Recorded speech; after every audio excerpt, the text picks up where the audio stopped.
네, 안녕하세요. 책 읽어주는 크리에이터 꼬꼬마 민트입니다.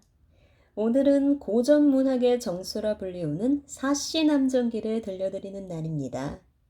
여기서 정수란 사물의 중심이 되는 골자 또는 요점이라는 뜻으로 흔히 본질이라는 말로도 바꿔 쓸 수 있는 한마디로 그 작품의 기초가 되는 것을 말합니다.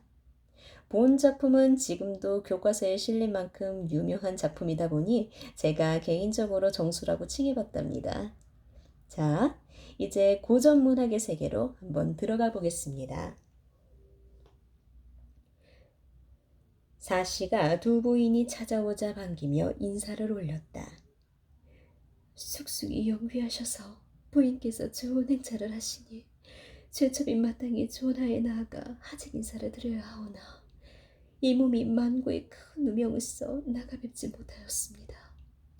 이에 혹여 다시는 못 뵐까 무궁한 한으로 여겼더니 천만의외 이같이 왕림하여 주시니 죄송하옵니다. 두 부인이 눈물을 흘리며 오라버니께서 임종씨의 유언하기를 한림을 내게 부탁하노라 하시던 말씀이 아직 귀에 쟁쟁한데 내 지랄을 잘 인도치 못하여 그대로 하여금 이 같은 고초를 겪게 하니 얘는 다 노모의 허물이구나. 이러니 훗날 무슨 묘목으로 지하에 돌아가 오라버니 내외를 뵙겠느냐. 그러나 질부는 너무 마음을 상하지 말거라. 필경은 좋은 때를 만나 누명을 신설하게 될 것이다. 예로부터 영웅열사와 절부 열녀들이 시운을 잘못 만나 한순간 고뇌를 당하기도 하지 않았느냐. 그러니 널리 생각하여 근심하지 말고 심신을 상하지 말거라. 이 유씨 가문이 본시 충효로 이름 높은 가문으로 소인배에게 세력을 잃고 해를 많이 당하였으나 집안은 한결같이 막더니 이제 오라버니께서 별세하신 후 이런 변괴가 생겼으니 이는 필시 집안에 요사스런 시첩이 있어 조카의 총명을 흐리게 하는 것이다. 요사이 조카의 거동을 보니 예전에 맑은 기운이 하나도 없고 내게 가정사를 의논하는 일도 적어져 숙지간의 의도 줄어들었다. 돌아가는 사정을 보면 근심하지 않을 수 없으나 이는 질부가 만든 재앙이니 누구를 원망하고 누구를 탓하겠느냐. 그러나 이것도 하늘이 정한 운수일 것이니 심히 슬퍼하지 말거라. 두 부인이 한림을 그 방으로 불러앉혀 정색으로 슬퍼하며 엄숙하게 훈계하였다. 요사이 네 행동을 보니 본 마음을 잃은 것 같아 내 심히 염려가 되는구나. 슬프다. 오라버니께서 기세하실 때 집안의 대소사를 내게 부탁하신 말씀이 지금껏 귀에 머물러 있는데 내가 용렬하여 사시의 빙옥 같은 행실로도 시운이 불리하여 누명을 쓴 것을 보니 어찌 한심치 않겠느냐. 우숙이 멀리 떠나니 마음이 놓이지 않아 네게 한마디 부탁을 하려고 한다. 이후에 집안에서 질부를 음해하거나 무슨 흉사를 보게 되더라도 질부를 소홀히 저버리지 말고 내가 돌아올 때를 기다려 일을 처리하려라. 질부는 절부정녀이니 결단코 그런 행동이나 그런 생각을 하지 않을 것이다. 이제 질부의 신세가 위태로운 것을 보고도 멀리 떠나게 되니 발길이 차마 돌아서지 아니하는구나. 조카는 부디 조심하여 요망한 말을 고제 듣지 말거라. 한림은 이 말을 찌푸리고 엎드려서 묵묵히 두 부인의 말을 듣고만 있었다. 두 부인이 깊이 한숨을 쉬고 제3, 사시의 일을 당부하고 사시에게는 몸을 보증하기를 이르고 돌아갔다. 사시 부인은 가장 믿던 두 부인이 멀리 떠나감을 바라보니 마음이 불안하여 소리 없이 슬프게 흐느껴 울었다. 교시가 두 부인을 심히 꺼려하다가 이제 부인이 떠나는 것을 보자 기뻐하며 은밀히 동청을 불러다가 가로되 지금까지 원수 같은 두 부인이 있어 방해가 되었는데 이제 아들에 따라 멀리 갔으니 어서 꾀를 내어 사씨를 빨리 없애는 것이 좋겠소. 사씨가 하늘과 땅의 도움을 빌어도 노연하지 못할 계책이 있어. 그런데 낭자가 듣지 않을까 두렵소이다. 정말 그렇게 유용한 꾀라면 내 어찌 듣지 않겠소. 동청이 책 한 권을 내보였다. 이 책 속에 꾀가 있는데 시험해 보겠소? 어떤 꾀인지 듣고 싶소. 이 책은 당나라 사기인데 여기 쓰인 글을 볼 것 같으면 이렇소. 예전에 당고정이 무소위를 총애하였는데 무소위가 황후를 참소하려 하였으나 적당한 시기를 얻지 못하였다. 소위가 마침 딸을 낳았는데 얼굴이 매우 아름다워 고정이 아이를 몹시 사랑하고 황후도 역시 귀히 여겨서 때때로 와서 보았다. 하루는 황후가 전과 같이 아이를 무릎 위에 놓고 어르다가 나간 뒤에 소위가 바로 딸아이를 눌러 죽이고는 소리를 질러 통곡하며 누가 내 딸을 죽였다 하였다. 고종이 궁인을 모조리 국문하였더니 이고동성으로 외에는 아무도 침전에 출입한 자 없고 다만 황후께서 마구 오셨다가 갔다 하였다. 하나 황후가 결국 변명함을 얻지 못하였다. 고종이 드디어 황후를 패하고 무소위를 황후에 봉했으니 이가 바로 천구의 유명한 즉천무후였다. 예로부터 큰 일을 꾀하는 이는 작은 일을 거리끼지 않는다고 했소. 이제 낭자가 즉천무후의 꾀를 써서 사씨에게 죄를 씌우면 사씨가 비록 임사의 행실과 소진, 장의의 구변을 지너더라도 한마디 변명도 하지 못하고 스스로 물러날 것이요. 교녀가 이 말을 다 듣고 동청의 등을 치며 말하였다. 호랑이 같은 미물도 제 새끼는 사랑하거늘 하물며 사람된 도리로 어찌 그런 짓을 하겠소. 지금 낭자의 형세가 함정에 빠진 범과 같으니 이 계책을 쓰지 않으면 나중에 후회하게 될 것이요. 그때는 후회해도 아무 소용이 없을 것이요.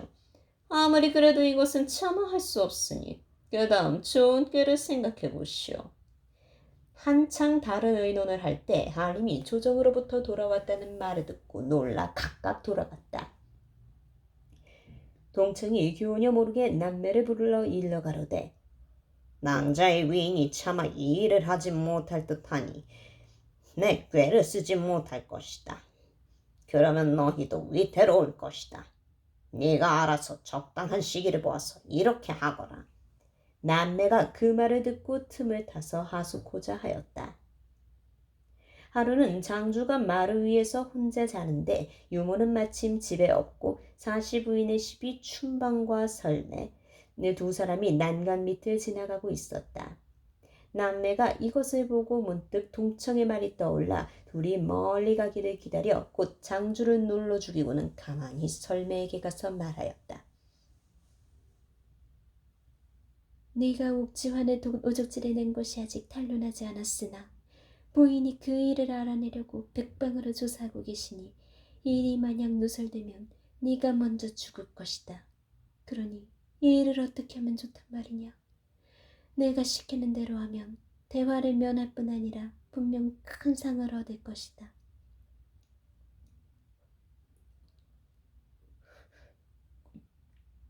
그리하겠소. 장주의 유모가 장주가 오래도록 일어나지 않는 것을 이상히 여겨서 살펴보니 입과 코로 피를 많이 흘리고 죽은 지 이미 오래되어서 매우 놀라 통곡하였다. 교녀가 창황에 달려와 구하고자 하나 무간해하라. 교녀가 이것이 분명 동청의 소행이라 생각하고 이제 그 꾀를 실행하고자 하여 급히 하림께 고하니 하림이 와서 이것을 보고 몸이 떨리고 뼈가 서늘하여 차마 말을 하지 못하였다.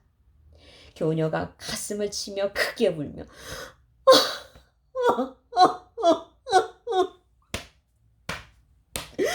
작년에 방자하였던 자가 내 아들을 죽였나이다.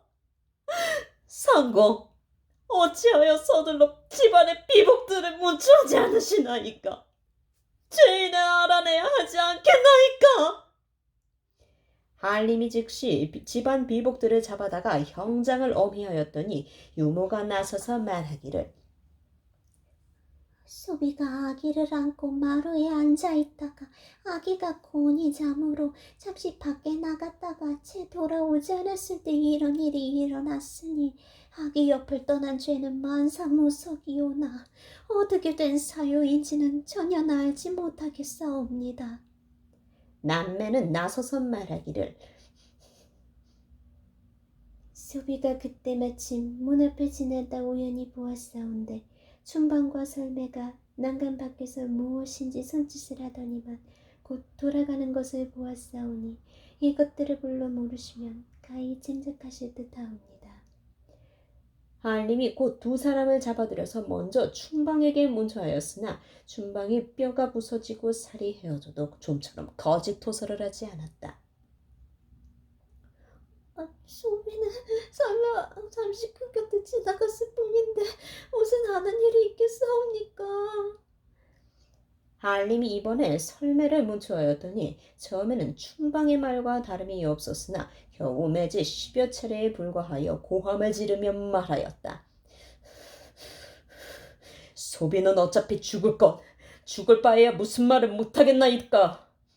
부인이 소비들에게 이르시기를 이나와 장주 둘이 같이 있을 수는 없으니 누구든지 장주를 해야 하는 자에게는 큰 상을 주리라 하셨사옵니다. 소비 등이 여러 날을 두고 틈을 엿보던 차에 마침 옆에 지키는 사람 없이 공자가 마루 위에서 자고 있기에 이때를 놓치면 안 되겠다 여겨 춘방과 함께 죽이려고 하였사옵니다. 소비는 간이 서늘하고 손이 떨려서 감히 앞장서지 못하였사옵고 실제로 죽인 것은 춘방이 하였나이다. 한림이 크게 노하여 엄한 형벌로 춘방을 다시 문초하자 춘방의 설매를 꾸짖으며 가로되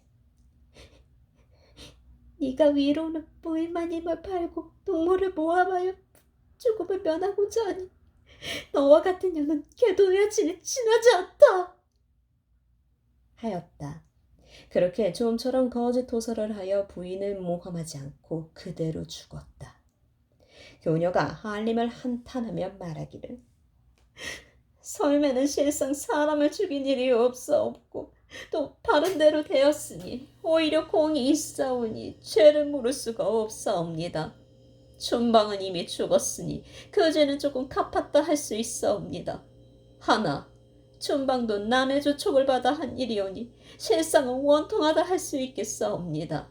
하고 아우성을 치며 장주를 부르고 발을 구르고 하늘을 부르짖으며 다시 가로되 장주야 장주야 내가 네 원수를 갚지 못하면 살아서 무엇하리요.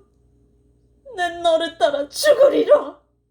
교녀가 급히 방으로 들어가서 띠를 끌러 목을 매자 시비가 서둘러 띠를 풀어 구하였더니 교녀가 통곡하며 곡소리를 그치지 않고 한림에게 달려들어 한림을 마구 격동하자 한림이 서서 머리를 숙이고 말이 없었다. 교녀 가로되 두기 심한 계집이 처음에 우리 모자를 죽이고자 방자하던 일이 노선되었으나 후회하지 않고 다시 못된 총녀 들고 불동하여 이 아무것도 모르는 어린아이에게 독수를 놀렸으니 오늘은 장주를 죽이고 내일은 나를 죽일 것이다. 내 원수의 손에 죽는 이보다 차라리 스스로 죽는 것이 나을 것이다. 너희는 왜 나를 살렸느냐? 상공께서 저 투기하는 계집과 해로하고자 하시면 먼저 소첩을 죽여서 저 계집의 마음을 즐겁게 해주소서. 소첩의 죽음은 조금도 아깝지 않거니와 다만 염려되는 것은 저 계집에게 간부가 있사오니 상공께서도 위태로울까 하나이다. 교녀가 다시 들어가 목을 매니 한림이 급히 만류하고 사시부인을 두고 크게 성을 내며 소리쳤다. 몹시 계집 같으니 집안에서 방자한 일도 심상한 변개는 아니로다. 다만 부부간 의인을 생각하여 죄를 묻지 않고 덮어도 없건만 다른 사내와 사통하고 옥지원에 내준 것도 당연히 내쫓을 것이나 가문에 이오게 될까 두려워서 그만두었더니 이제 조금 더 반성치 않고 간악한 종년과 부동하여 천륜을 어기다니 그 죄를 돌아보건대 전지간에 용납할 수 없구나. 이 계집을 집안에 두다가는 요씨의 종사가 장차 끊어질 것이다. 한림이 한편으로는 교녀를 위로하며 오늘은 이미 너희를 주문했으니 내일 종족들을 모아 가묘에 고하여 음부를 영영 내치는 것이 마땅할 것이다. 너를 정부인으로 올려 선인의 제사를 받들게 할 것이니 너는 너무 슬퍼하지 말고 관심하여라. 정실의 칭호는 천하니 계집이 감히 바랄 것은 아니오나 자식을 죽인 원수와 같이 한 집에 있지 않으면 첩에 원통하고 억울한 마음이 조금 풀릴까 하옵니다. 한림이 비복에게 명하여 종족들을 모두 사당으로 모으라고 하자 시비 등이 모두 울면서 이 사연을 사씨 부인께 고하였다. 부인이 안색도 변하지 않고 태연히 말하기를 내 이런 일이 있을 줄 이미 오래전에 알았다 하였다. 이튿날 한림이 일가 친척을 모두 청해놓고 사씨의 전후죄상을 이루고 기어코 쫓아낼 것이라 말하니 모든 사람이 본디 사씨의 친절함을 알고 한림의 망령임을 짐작하였으나 모두 한림과 먼 일가가 아니면 수하 사람인지라 어느 누가 나서서 한림의 뜻을 거스를 것인가. 그리하여 모두 가로되 모든 것은 한림의 뜻대로 처리할 일이니 우리는 판단하지 못하겠소이다. 한다. 한림이 이에 비복에게 분부하여 향촉을 갖추어 가묘에 분향 배례하고 사씨의 죄상을 고하며 글을 하였으니 이러하다. 유세처 5년 5월 5일에 효선 한림학사 연수는 삼가 그로를 증조고 문형각 태학사 문충공 부군 증조비부인 호실 조고태성경 이부성서 부군 조비부인 정실 현고태성군 예부성서 부군 현비부인 최씨 신의에 밝게 구하나이다. 부부는 오륜의 하나요 만복의 근원이라. 나라에서 이로써 백성을 아르치고 다스리는 바이니 어찌 삼가지 아니하오이까. 슬프다. 저 서씨 처음 가문에 들어오매 숙덕이 예법에 어김이 없더니 처음과 나중에 한결같지 못하여 혹시 불미한 일이 있으나 대체를 돌아보아 책하지 않고 또 3년 초토를 한 가지로 받들었으므로 줄붙지 않았으나 갈수록 음흉하여 모병을 침탁하고 본가에 가서 주행한 일이 닮았으나 가문에 욕될까 하여 사실을 감추고 집안에 머물게 하였더니 스스로 후회치 않고 그 죄가 질과에 이르니 신령이 흠양치 아니하실 것이니 향화가 끊어질까 저하여 부득이 출거하오자 하옵니다. 소첩 교씨는 비록 능례를 갖추지 못하였으나 실로 명가자손이고 백행을 구비하여 조정의 제사를 받들 만한지라. 교씨를 보하여 정실로 삼나이다. 한림이 일기를 다하고 시비로 하여금 사씨를 끌어내어 조정의 영위에 나가 사배하직하게 할 때 사씨가 눈물을 비오듯 흘리니 모든 일가들이 문 밖에서 절하고 이별하며 눈물을 흘렸다. 유모가 이날을 안고 나오니 부인이 이날을 받아 안고 나를 생각지 말고 좋게 있거라. 너를 다시 만날 날이 있을까? 네, 이제는 알 수가 없구나. 하고 탄식하며 또 한탄하기를 깃없는 어린 새가 몸을 보존하지 못한다 하였으니 험이 없는 어린애가 어찌 남의 목숨을 부지하겠느냐. 슬프구나. 이 생에서 못다한 인연을 후생에나 다시 이어 모자되자꾸나. 사씨가 눈물을 금치 못하니 눈물이 변하여 피가 되었다.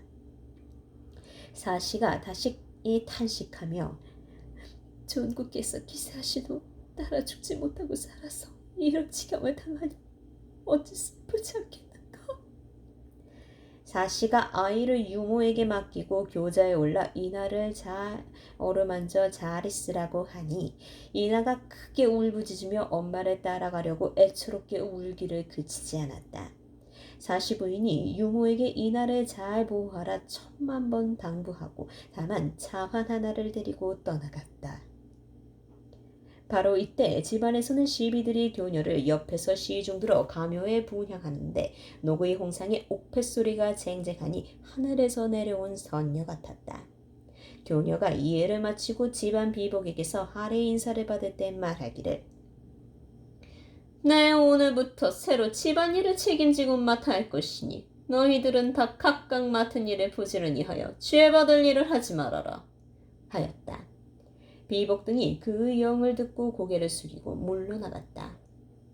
이때 비복 8~9명이 모여서 교녀에게 말하기를 사시 부인이 비록 쫓겨났으나 여러 해를 섬겨 그 은혜 참으 중하였으니 부인이 허락하시면 소복 등이 나가 하직 인사를 드릴까 하나이다. 그것이 너희들의 청이라는데 어찌 맡겠느냐. 모든 시비가 일제히 사시를 따라가 통곡하니 사시가 교자를 멈추고 가로되 너희들이 이같이 와서 초승해주니 감사하구나. 너희들은 힘써 새 부인을 섬기며 고인을 잊지 말아라. 비복 등이 눈물을 흘리고 절하며 작별하였다. 잠시 후 사시가 가마꾼에게 분부하여 신성현으로 가지 말고 성도에 있는 시부모의 산소 아래로 향하라 하니 가마꾼이 명을 듣고 유씨의 선영 아래에 내려주었다. 사시가 이곳에 몇 칸 안 되는 초가집을 얻어 거처하며 돌아가신 부모와 구고를 생각하고 처량한 신세를 슬퍼하여 눈물과 한숨으로 세월을 보내었다.